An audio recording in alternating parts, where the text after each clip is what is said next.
What is VUCA, and how can we lead our companies in an age of uncertainty? Hello, SaaS leaders. Welcome back to Swattage, the Software Innovation Lab. If you're new here, my name is Dale Richards. I'm a software innovator from Salt Lake City, Utah, and I love making software that changes the world. I'm interviewing top experts on the cutting edge of SaaS leadership and sharing their insights with you. If you want to foster innovation, cultivate your culture, and disrupt the market with new software products that change the world, start now by subscribing and hitting the bell. Yeah, so let's talk a little bit about the context. So what's going on in the background, the volatility? You mentioned VUCA in the book. Tell us more about VUCA, what that means, and how are things so different now than they were 30 or 40 years ago relative to volatility? Okay, so volatility, the VUCA it's a term that was coined by the military in the couple decades ago to describe a new era that they're competing in, they're fighting in.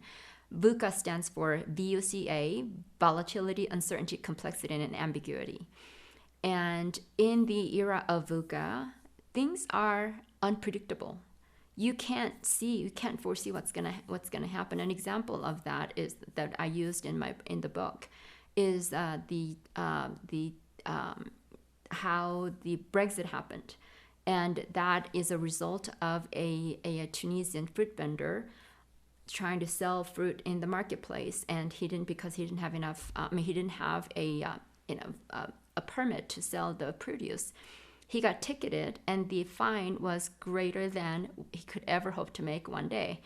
And so he was so discouraged that he set himself on fire. And if that happened 30, 40 years ago, nothing would have happened. It would have just died. But because it happened, recently, and people saw that, and then he did it in front of a busy in front of a city hall when there's a lot of traffic and a lot of people in a town square. So people took pictures because they all had their cell phones.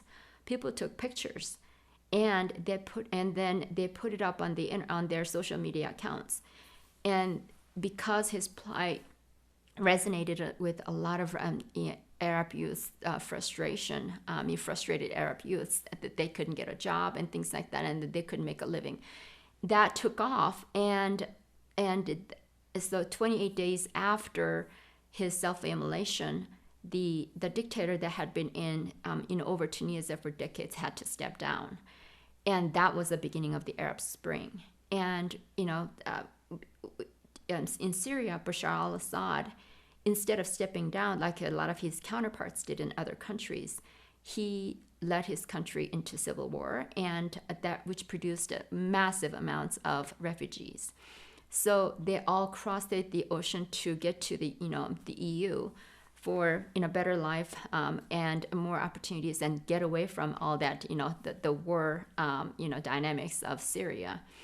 And when those massive millions of refugees started coming into the EU, they chose Great Britain as well as Germany. They were the two, affluent countries in the EU. And Great Britain and England not being able to sustain in the influx of the massive, refugees.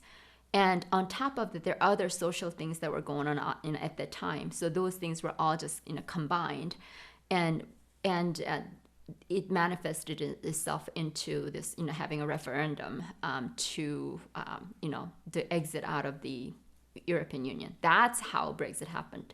So if you are operating a business in Europe and you see somebody, a Tunisian fruit vendor, self-immolating, you will never be able to make all those connections among all those dots and reach a conclusion that, Brexit's going to happen, so we better sell the stocks right away, or we better work on our supply chain so it doesn't get disrupted during the Brexit. You will never be able to do that, because that's the nature of VUCA. Because each step sets off a ripple effect that's much greater than the previous step, and that's unfathomable, unpredictable.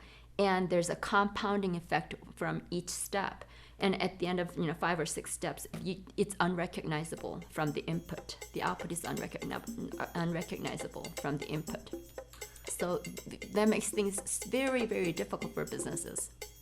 Join us again every Friday at 10 a.m. Mountain Time. And if you want to hear the full interview and get access to special bonus materials, research, and other resources only available to insiders, join our mailing list at swattage.com/SaaS Club. We'll see you next time.